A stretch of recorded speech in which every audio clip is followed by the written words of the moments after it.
கடைசியாக நான் இந்த இஸ்திக்ஃபாரை பத்தி சொல்றேன். இஸ்திக்ஃபார் எல்லா பிரச்சனைகளுக்கும் முடிவு இஸ்திக்ஃபார் தான். நாங்க ஒரு நாளைக்கு 2000 தடவை இஸ்திக்ஃபார் செய்ய ஏழுமண்ட பாக்கியம். நான் என்ற கூட்டாளி ஒருவர் சொன்னாரு, ஹதரத் பொருளாதார நெருக்கடி, கடும் பிரச்சனையான நேரம், ஊர்ல முகம் காட்டேலாத சிக்கல். நான் உம்ராவுக்கு போய்த்து அழுது அழுது அழுது அல்லாஹ்ட்ட துஆ கேட்டேன். எனக்கு நாட்டுக்கு திரும்பி போக இயலாத நிலைமை, கடன் தொல்லைகள். அப்ப அழுது அழுது அழுது துஆ கேட்கும் பொழுது பக்கத்தில் ஒருவர் வந்து தட்டி கேட்டாரா, ஏப்பா அழுறா? இல்ல, எனக்கு கடுமையான பிரச்சனை, எனக்கு கடன் தொல்லை, ரொம்ப லொஸ்டாகி வந்திருக்கிறேன், ரப்பு கிட்ட சொல்றதுக்காக வந்திருக்கிறேன். அவர் சொன்னாரா, நீங்க தஹஜ்ஜத் நேரத்தில் 2000 தடவை இஸ்திக்ஃபார் செய்து அல்லாஹ்ட்ட அழுங்கோ, அல்லாஹ் உங்களோட பிரச்சனைக்கு ஒரு முடிவு தருவார். சொல்லி போட்டு போனவரை காணல, யாரு சொன்னார் தெரியாது, அது ஒரு மனிதனோ மலக்கோ தெரியாது என்று சொல்றாரு. அவர் சொல்றாரு, சத்தியமாக சொல்லுகிறேன், நான் 2000 தடவை இஸ்திக்ஃபார் செய்தேன், அழுது அழுது இஸ்திக்ஃபார் செய்தேன். அல்லாஹ் தொடர்ச்சியாக நான் ஒரு மாசம் செய்து வந்தேன். அல்லாஹ் மலை போல உள்ள பிரச்சனை அல்லாஹ் பலரை நீக்கி தந்தான். எப்படி எப்படி இந்த பிரச்சனை நீங்கிச்சு எனக்கு தெரியும். நான் இந்த சம்பவத்தை என்ன மதரசா புள்ளகிட்ட சொன்னேன்.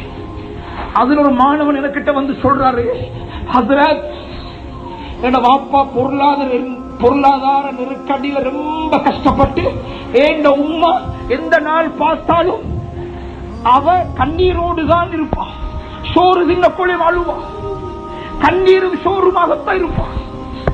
நான் இந்த இஸ்திக்ஃபாருடைய பெருமதிய என் உம்மா கிட்ட சொன்னேன்.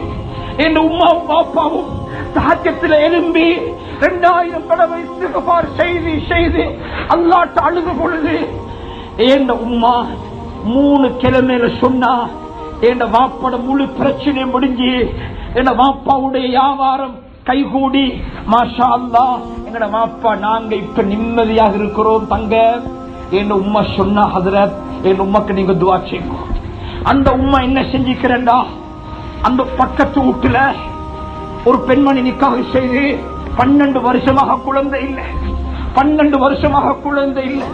அந்த பெண்ணை கூப்பிட்டு, நீங்க தஹஜ்ஜத் தொழுகையில தொழுது விட்டு குர்ஆன் ஓதி விட்டு 2000 தடவை இஸ்திக்ஃபார் செய்யுங்க.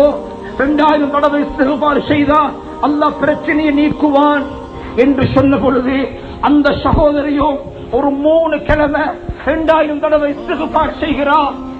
அந்த இஸ்திக்ஃபாருடைய பரக்கத்தை கொண்டு கற்பிணி தாயாக மாறிவிட்டார். இதெல்லாம் ஒரு வருஷத்துக்குள்ள நடந்த சம்பவங்களை சொல்லுது.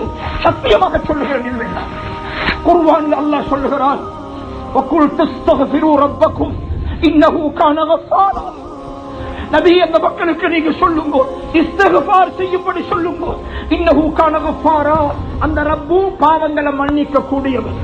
எப்ப எங்கள பாவங்கள் மன்னிக்கப்படுமோ, யுர்சிலி ஸமா அலைக்கும் மித்ராரா, உலகத்துக்கு மழை இல்லாமத்தான் பொருளாதார நெருக்கடி, விவசாயத்தில் அதாவது நஷ்டம் கஷ்டம், அல்லாஹ் மழையை பொழிய வைப்பான். யுர்சிலி ஸமா அலைக்கும் மித்ராரா வயும்திதுக்கும் பிஅம்வாலின் வபனீன், உங்களுடைய செல்வத்திலையும் பரக்கத்து செய்வான், குழந்தை பாக்கியங்களையும் அல்லாஹ் தருவான். ரப்பு சொல்லுகிறான், வயும்திதுக்கும் பிஅம்வாலின் வபனீன், செல்வத்தையும் தருவான், குழந்தைகளையும்.